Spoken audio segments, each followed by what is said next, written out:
लो भाई, BPL card धारकों के लिए हरियाणा सरकार की एक और बड़ी घोषणा। 1 अगस्त से सबको मिलेंगे पैसे 71,000 रुपये सीधे खाते में आपके डीबीटी माध्यम से, और साथ ही मिलेगा आपको 8 योजनाओं का लाभ। मुख्यमंत्री जी ने लाइव आकर कर दी है बड़ी घोषणा। ऑनलाइन आवेदन शुरू होंगे इन योजनाओं के। तो सारे बहन और भाइया ने, काके ताऊ ताइया ने, मर्द वीर और लुगैया ने आपके अपने राजकीय हाथ जोड़कर राम राम। साथियों, जान लो आज की महत्वपूर्ण जानकारी, जो कि इस प्रकार से है।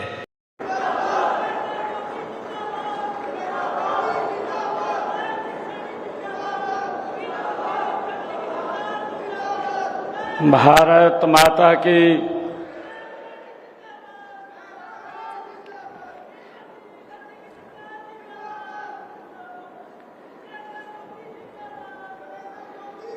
आज नवनियुक्त हमारे ग्रुप डी के सभी कर्मचारियों के बीच में आकर के मुझे बहुत ही गर्व महसूस हो रहा है। आज इस अवसर पर हमारे चीफ सेक्रेटरी अनुराग रस्तोगी जी, हमारे commissioner and secretary HRD Phoolchand Meena ji, हमारे डायरेक्टर एचआरडी इमरान मोहम्मद रजा जी, हमारे जिला के अध्यक्ष अजय मित्तल जी, पंचकुला के हमारे मेयर श्यामलाल बंसल जी, हमारे शिवालिक विकास बोर्ड के चेयरमैन ओम प्रकाश देवी नगरिया जी, और हमारे पूर्व में विधानसभा के अध्यक्ष रहे ज्ञानचंद गुप्ता जी।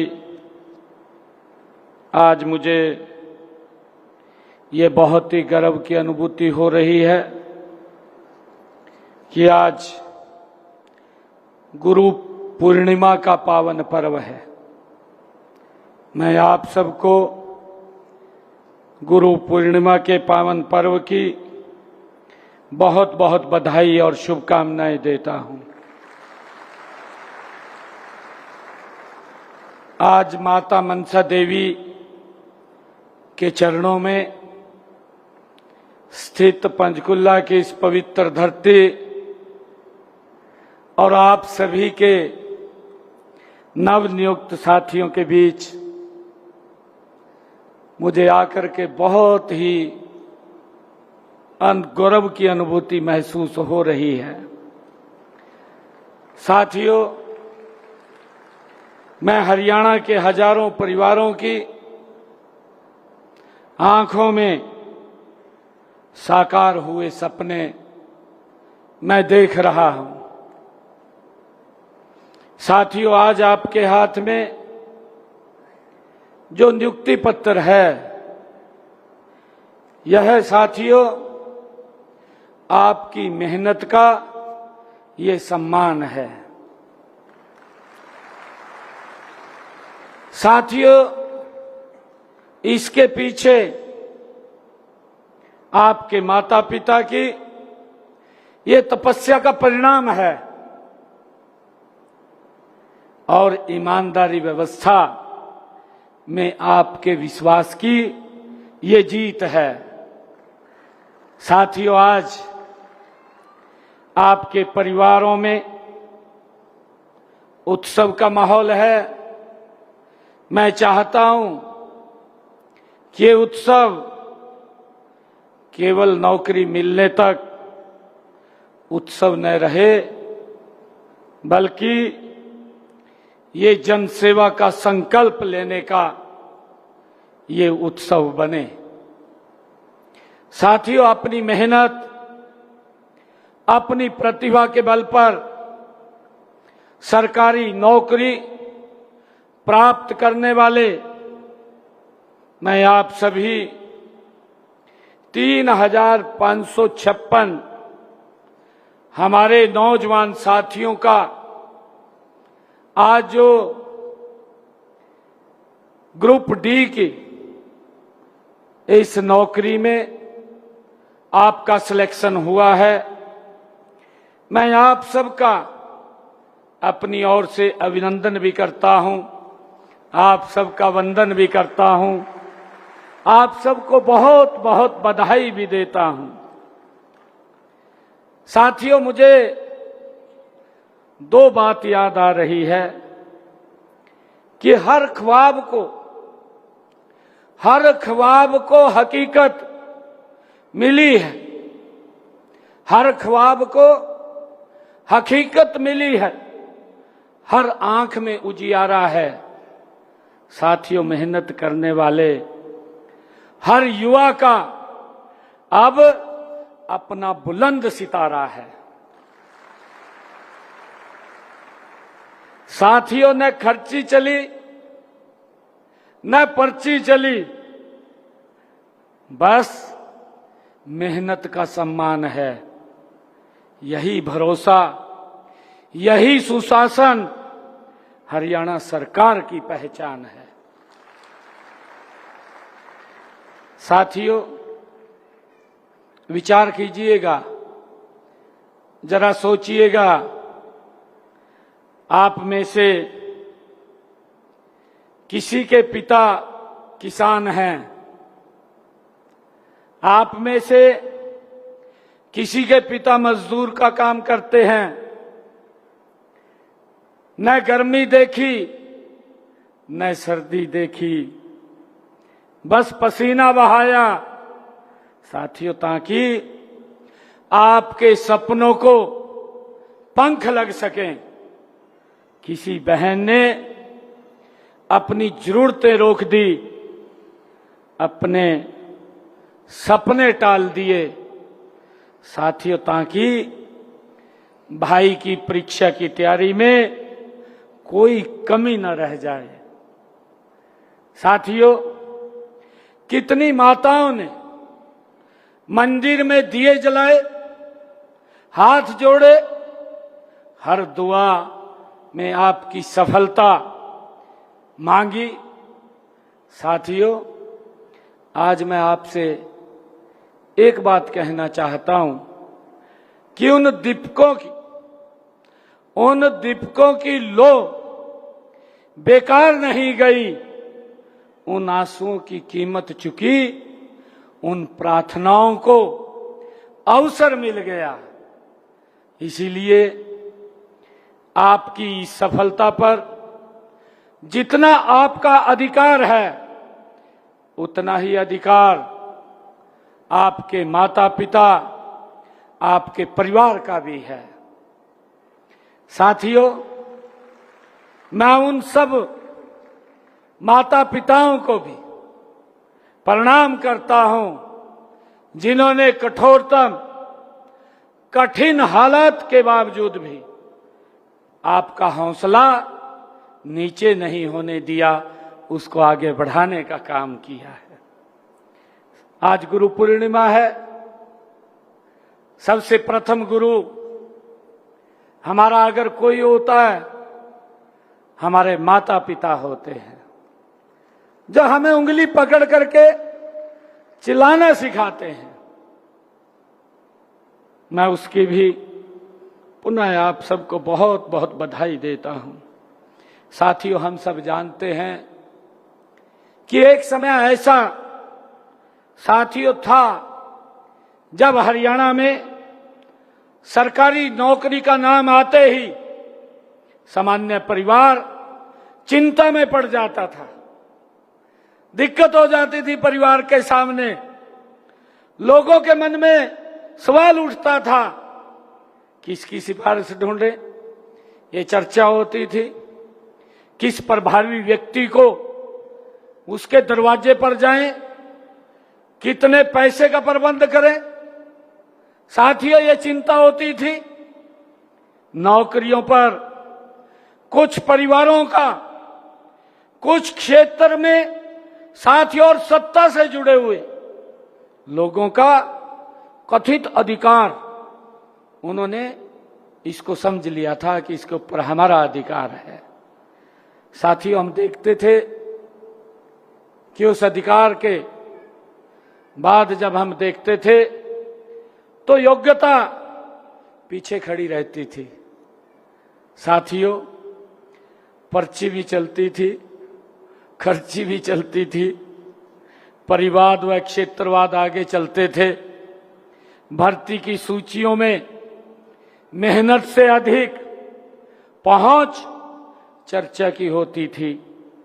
उस व्यवस्था ने साथियों केवल युवाओं से उनके अवसर नहीं छीने, बल्कि उनके माता पिताओं का भी भरोसा तोड़ने का काम किया है।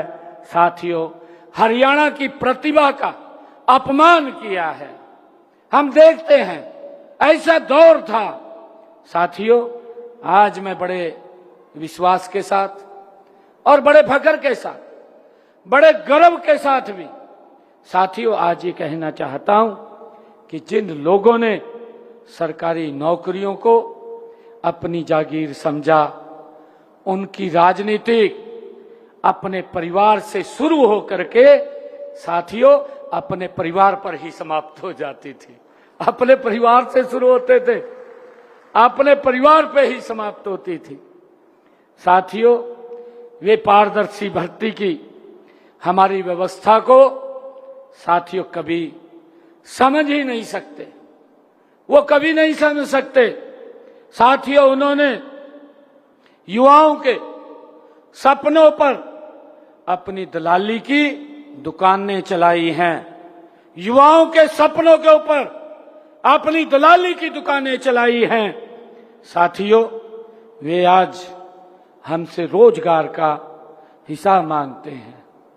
साथियों, मैं आप लोगों को कहना चाहूंगा, मैं ये भी आप लोगों से पूछना चाहता हूं कि जब सत्ता, साथियों उन लोगों से मैं ये कहना चाहता हूं कि जब सत्ता आपके हाथ में थी, तब गरीब का बेटा बिना सिफारिश के नौकरी क्यों नहीं लगा? मैं उन लोगों से पूछना चाहता हूं। और साथियों, उस समय एक विशेष क्षेत्र और एक विशेष परिवार से जुड़ा होना योग्यता का सबसे बड़ा प्रमाण वो बनता था। साथियों, नौकरियां सार्वजनिक अवसर के बजाय राजनीतिक कृपा का साधन क्यों बन गई थी, इसे हमें समझने की जरूरत है। साथियों, हमने सत्ता संभालते ही देश के यशस्वी प्रधानमंत्री आदरणीय नरेंद्र मोदी जी के नेतृत्व में साथियों ये स्पष्ट कर दिया कि अब हरियाणा के किसी भी नौजवान के भविष्य किसी नेता की जेब में रखी पर्ची तय नहीं करेगी कि साथियों उसका भविष्य, उसकी मेहनत, उसकी साथियों योग्यता और उसकी प्रतिभा ही तय करेगी कि बच्चा सरकारी नौकरी के अंदर लगेगा। साथियों, मुझे खुशी है हमने भर्ती के संस्कार को बदला है। अभी आप डॉक्यूमेंट्री फिल्म देख रहे थे, आदरणीय प्रधानमंत्री जी ने अभी जींद के अंदर आए थे, वहां भी उन्होंने इस बात का जिक्र किया है। आदरणीय प्रधानमंत्री जी ने कहा कि ये बिना पर्ची बिना खर्ची ये साधारण कार्य नहीं था। साथियों, बहुत बड़ा कार्य ये था, इसको बदलना, और हमने इसके संस्कार को बदला है साथियों। और हमने कहा न पर्ची चलेगी न खर्ची चलेगी, अब तो केवल बच्चे की मेहनत चलेगी। साथियों, आज गरीब का बेटा सीना तान करके कहता है कि मेरे पास कोई सिफारिश नहीं थी। साथियों, मेरे पास किसी को एक पैसा भी देने के लिए नहीं था। साथियों, लेकिन मेरे पास मेहनत थी, और जब मेहनत थी तो उसी मेहनत ने मुझे सरकारी सेवा करने का ये अवसर दिया है। साथियों, ये संस्कार हमने बदलने का काम हमारी सरकार ने किया है। साथियों, हमारी यह व्यवस्था केवल भर्ती प्रक्रिया नहीं है, यह सामाजिक न्याय का एक जीवंत अभियान भी है। साथियों, जब किसी साधारण परिवार का बच्चा बिना सिफारिश नौकरी पाता है, तब केवल एक व्यक्ति की नियुक्ति नहीं होती, उस परिवार का आत्मविश्वास का वो भी बढ़ता है, उसका भी नियुक्त होता है। साथियों, जब किसी दूर दराज गांव की बेटी अपनी योग्यता के आधार पर सरकारी सेवा में आती है, तो साथियों तब केवल एक कर्मचारी कार्यालय नहीं पहुंचता, पूरे गांव की बेटियों के सपनों को नए पंख मिलते हैं। साथियों, जब एक मजदूर का बेटा मेरिट के आधार पर साथियों नौकरी पाता है, तब उसके घर में केवल वेतन नहीं आता, व्यवस्था पर विश्वास लौट करके आता है। साथियों, इस प्रकार का सिस्टम खड़ा करने का काम किया है। आज आप सरकारी सेवा में प्रवेश कर रहे हैं, मैं आप सबको बहुत बहुत बधाई और शुभकामनाएं देता हूं। साथियों, याद रखिएगा कि सरकारी कर्मचारी होना आजीविका के साथ लोक सेवा का भी दायित्व है। इस बात को याद रखिएगा। आपके माध्यम से मेज तक पहुंचने वाली प्रत्येक फाइल के पीछे साथियों किसी नागरिक की आशा होती है। साथियों, किसी विधवा की पेंशन का मामला हो सकता है, किसी किसान की समस्या हो सकती है, किसी दिव्यांग व्यक्ति की सहायता का प्रश्न हो सकता है।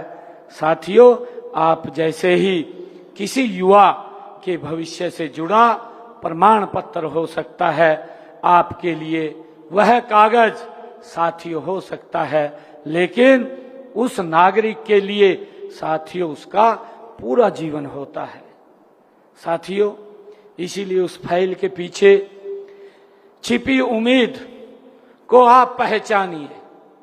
और साथियों, मैं कहना चाहूंगा कि जब आप उस उम्मीद को पहचानेंगे, पंडित दीनदयाल उपाध्याय जी कहा करते थे कि सरकार का हर निर्णय अंत्योदय की भावना से होना चाहिए।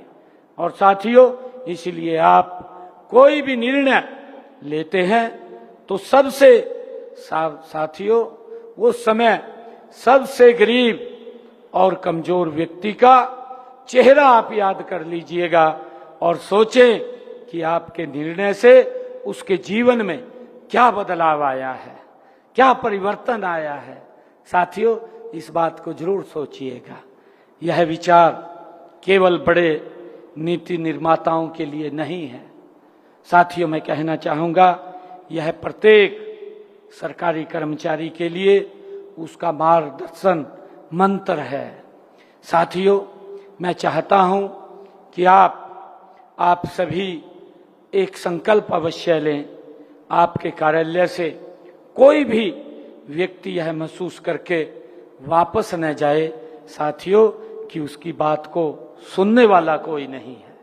मेरा ये आप लोगों से आग्रह है, जो नागरिक आपके पास आता है साथियों वह किसी मजबूरी में ही आपके पास आएगा, और इसलिए उसकी बात को धैर्यपूर्वक सुनिए, उसे सम्मान दीजिए और बार बार वो चक्कर ना लगाने पड़े उसको मजबूर मत कीजिएगा। साथियों, याद रखिएगा कि नियम जनता की सुविधा के लिए बनाए जाते हैं, जनता को परेशान करने के लिए सरकार नियम नहीं बनाती है। साथियों, मेरा आग्रह है, हम सब देखते हैं कि सरदार वल्लभ भाई पटेल ने लोक सेवकों उनके शासन व्यवस्था को मजबूत आधार बताया है। साथियों, लेकिन मजबूत आधार वही बन सकता है जिसमें ईमानदारी, अनुशासन, संवेदनशीलता और साथियों कर्तव्य निष्ठा हो। आप किसी भी पद पर रहें, मैं आप सब युवा साथियों से कहना चाहूंगा कि आप किसी भी पद पर रहें, आपका काम छोटा नहीं होता। शरीर में आंख का एक महत्व होता है, साथियों हाथ का अपना एक महत्व होता है और आपके पैर का साथियों अलग एक महत्व होता है। इसी प्रकार से ये जो शासन व्यवस्था है, शासन व्यवस्था में भी प्रत्येक कर्मचारी का साथियों अपना एक महत्व होता है। साथियों, हम सब जानते हैं कि कार्यालय की स्वच्छता से लेकर के अभिलेखों की सुरक्षा तक और नागरिकों की सहायता से लेकर के साथियों व्यवस्था के सुचारू संचालन तक आपका प्रत्येक कार्य सुशासन की प्रतिष्ठा से साथियों जुड़ा हुआ है। आपका यह नौकरी यह नौकरी ईमानदार व्यवस्था से मिली है। साथियों, मैं कहना चाहूंगा कि इसलिए मेरी अपेक्षा ये भी है कि आप भी व्यवस्था को ईमानदार बनाएं और उसको ईमानदार बनाए रखने में अपना पूर्ण योगदान दें। साथियों, जिस प्रकार आपने बिना पर्ची, बिना खर्ची के सेवा में प्रवेश किया है, उसी प्रकार आपके माध्यम से होने वाले किसी भी काम में साथियों भ्रष्टाचार, पक्षपात और अनुचित प्रभाव का प्रवेश नहीं होना चाहिए। ये मैं आप लोगों से अपील करता हूं। साथियों, हमने 2024 विधानसभा चुनाव के दौरान अपने संकल्प पत्र में साथियों 2 लाख युवाओं को सरकारी नौकरी देने का संकल्प लिया है। मुझे बताते हुए आज आप लोगों के बीच में खुशी हो रही है कि हमने पिछले 1.5 वर्षों के अंदर लगभग हरियाणा में 42,500 युवाओं को हरियाणा सरकार में बिना पर्ची, बिना खर्ची के नौकरी देने का काम किया है। साथियों, अगर मैं 11.5 वर्षों की बात करूं, 11.5 वर्षों के अंदर लगभग 2 लाख नौकरी हरियाणा सरकार के अंदर देने का काम हमारी सरकार ने किया है। साथियों, अगर आप लोग आज देखेंगे, एक छोटे गांव के अंदर भी जाएंगे, अगर बात करेंगे, छोटे गांव से भी 3-4 युवा ये बात कहने वाले मिलेंगे कि हमें बिना पर्ची, बिना खर्ची के नौकरी मिली है। साथियों, अगर बड़े गांव के अंदर जाएंगे तो आपको 300 से 400 तक युवा ये कहने वाले मिलेंगे कि हमें बिना पर्ची, बिना खर्ची के नौकरी मिली है। साथियों, ये व्यवस्था आज हरियाणा के अंदर, ये हरियाणा के लोगों के आशीर्वाद से साथियों आज बनी है, नहीं तो इसके अंदर भी पूरा भेदभाव होता था। एक ही क्षेत्र से साथियों आ जाते थे, परंतु आज अगर आप कहीं भी देखेंगे, समान रूप से पूरे हरियाणा प्रदेश से बच्चों को आज अवसर मिल रहा है। साथियों, मैं ये भी कहना चाहता हूं कि आप जानते हैं कि पहले की जो सरकारों में कैसे ठेकेदारों के हाथों साथियों हमारे युवाओं का शोषण होता था। उनको मानदेय भी पूरा नहीं मिलता था, घूमते रहते थे। परंतु हमने युवाओं के इस दर्द को साथियों समझा और उनको शोषण से बचाने के लिए केवल निगम ही नहीं बनाया, बल्कि कानून बना करके साथियों उनके भविष्य को सुरक्षित करने का काम ये हमारी सरकार ने किया है। साथियों, अब उनको भी रिटायरमेंट तक कोई हटा नहीं पाएगा, उस व्यवस्था को हमने किया है। साथियों, गत वर्ष जुलाई में हमने ग्रुप सी का सीटी करवाया था, जिसके तहत साथियों दूसरे चरण में विभिन्न पदों की भर्ती वो प्रक्रिया चल रही है। साथियों, हमने युवाओं को विदेश में विदेशों में कि हम हमारे युवाओं को विदेशों में भी अगर कोई जाना चाहे उसका भी अवसर सरकार युवाओं को देने का काम कर रही है। मुझे खुशी है आज आप लोगों के बीच में इस बात को शेयर करते हुए कि शिक्षा रोजगार दिलाने के लिए हमने विदेश सहयोग विभाग बनाया है और लगभग हमने इसके माध्यम से दुबई के अंदर हरियाणा के हमारे 210 युवाओं को भेजने का काम किया है। उनको ऑफर लेटर मिले हैं और इसी प्रकार 390 युवकों को साथियों 2 चरणों में इजराइल भेजे जा चुके हैं, जहां हर महीने वो हमारे युवा साथी लगभग 3.5 लाख रुपए से अधिक वो साथियों कमा रहे हैं।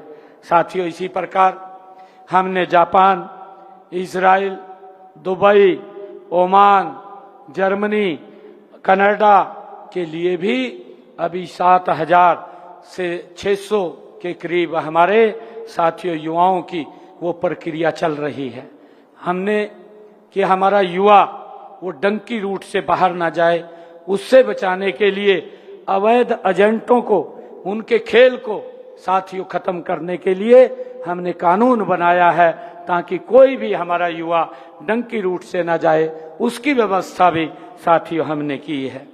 हमारे लिए साथियों परीक्षा और भर्ती ये पवित्रता केवल प्रशासनिक विषय नहीं है, युवाओं के भविष्य और विश्वास का साथियों ये प्रश्न है।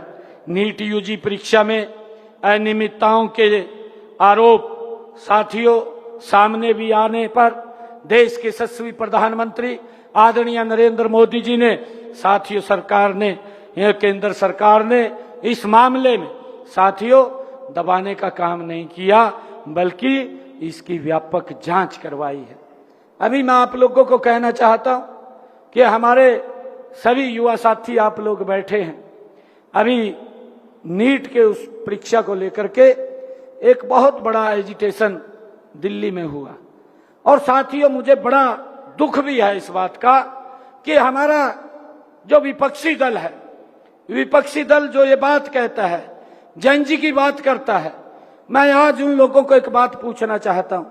मैंने विधानसभा के अंदर भी जब उन्होंने इसके ऊपर क्वेश्चन किया था तो मैंने एक एक क्वेश्चन का उत्तर देने का काम विपक्ष को किया था, परंतु साथियों सुनने की सामर्थ्य उनमें नहीं थी और वो वॉकआउट करके चले गए थे। मैं आप लोगों के बीच में कहना चाहता हूं क्योंकि वो लोग, उनमें सुनने की समर्था नहीं है, क्योंकि उनका कार्यकाल रहा, लंबे समय तक रहा और उन्होंने जिस प्रकार से युवाओं के साथ धोखा किया है और अभी क्योंकि उसी गठबंधन के अंदर साझीदार हैं, पंजाब का अभी 4 रोज पहले रिजल्ट आया है, मैं उसका भी जिक्र करना चाहूंगा आप लोगों के बीच में।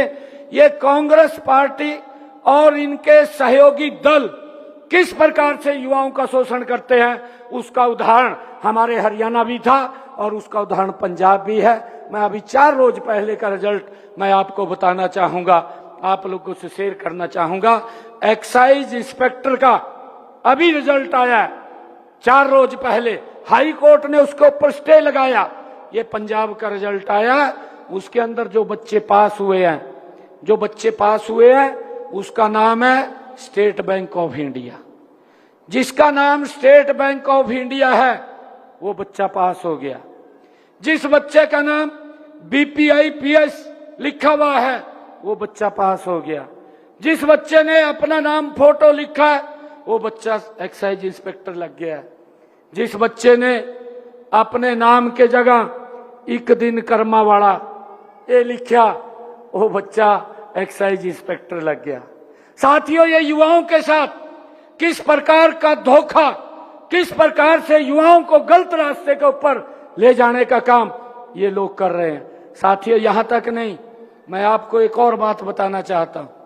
वहां की कई बच्चों ने, एक बच्चे ने नहीं, बहुत सारे बच्चों ने 2 जगह 2 फार्म भरे, 2 फार्म भरे, 2 जगह अलग अलग सेंटर आए, एक समय में पेपर, दोनों जगह एक्साइज इंस्पेक्टर लग गए।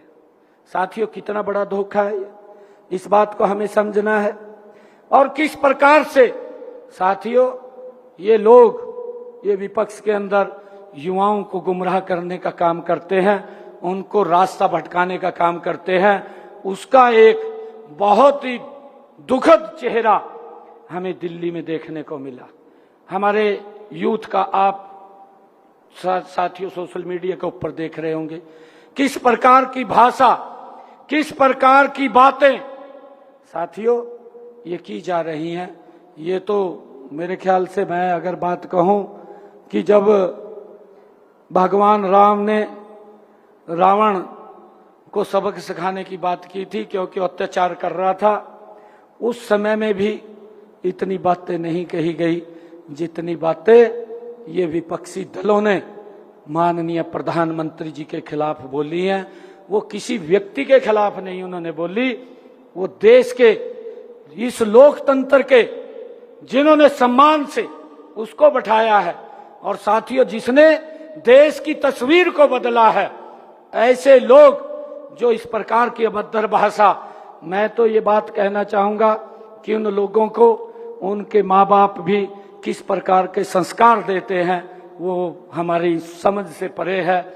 अगर वो लोग नौकरी में आते हैं, वो लोग इस देश की सेवा में आते हैं, तो साथियों आप क्या कल्पना करेंगे कि ये देश कैसे आगे बढ़ सकेगा, ये देश कैसे विकसित बन पाएगा। ये एक विचारणीय विषय है साथियों, इसके ऊपर भी बड़ा विचार करने की जरूरत है। मैं आप सब युवा साथियों से इस बात के लिए भी कहना चाहूंगा। साथियों, परीक्षा परिणाम आप लोग देख रहे हैं। जब इसके अंदर आदरणीय प्रधानमंत्री जी के ध्यान में आया तो उनके खिलाफ सख्त कार्रवाई भी की गई और ये 2024 के अंदर इस पेपर लीक को लेकर के प्रधानमंत्री जी ने कानून बनाया और अब ये बात कही कि ऐसा कानून बनेगा अगर कोई व्यक्ति हमारे युवाओं के साथ कोई खिलवाड़ करेगा तो उस व्यक्ति को किसी सूरत के अंदर बख्शा नहीं जाएगा। वो सारी उम्र के लिए साथियों वो जेल की सलाखों के पीछे ही रहेगा। ये हालात उसकी करने वाले हैं।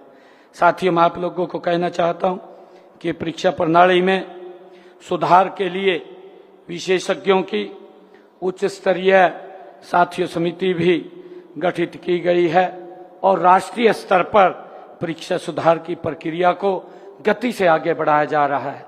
लोकसभा के अंदर उसके ऊपर चर्चा की जा रही है, बिल लेकर के आया गया है और लोक परीक्षा अधिनियम 2026 साथियों उसके माध्यम से संगठित परीक्षा अपराध जो उसको कड़ा कानून बनाया जा रहा है और उसके तहत साथियों 10 वर्ष की कैद अगर कोई व्यक्ति पकड़ा जाता है और 10 करोड़ रुपए का जुर्माना साथियों जैसे कठोर प्रावधान इसमें किए जा रहे हैं।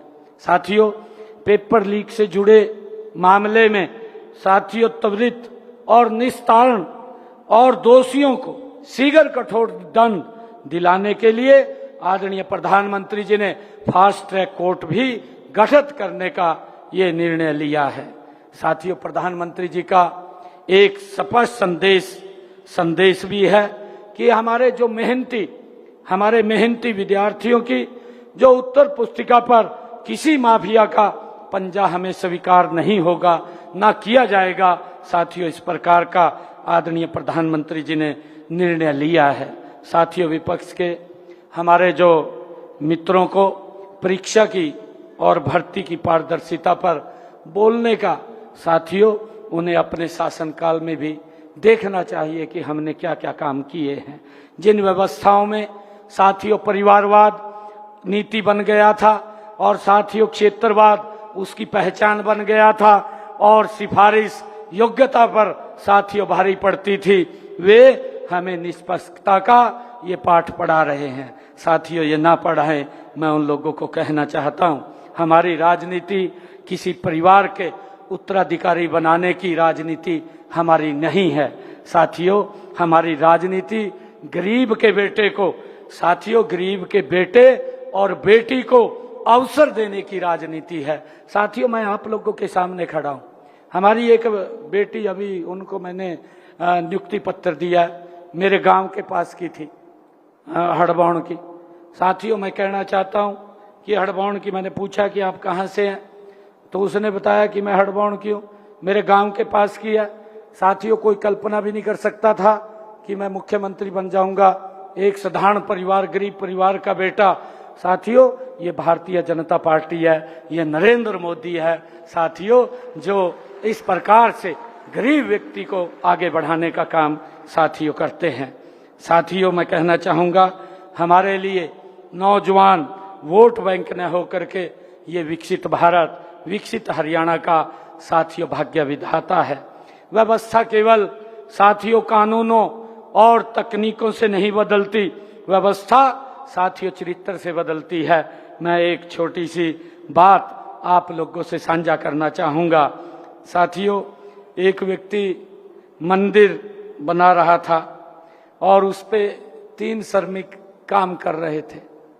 वहां व्यक्ति उस मंदिर को जब वहां गया तो उसने पूछा एक व्यक्ति से, उनमें से जो 3 श्रमिक काम कर रहे थे, उसने पूछा क्या कर रहे हो?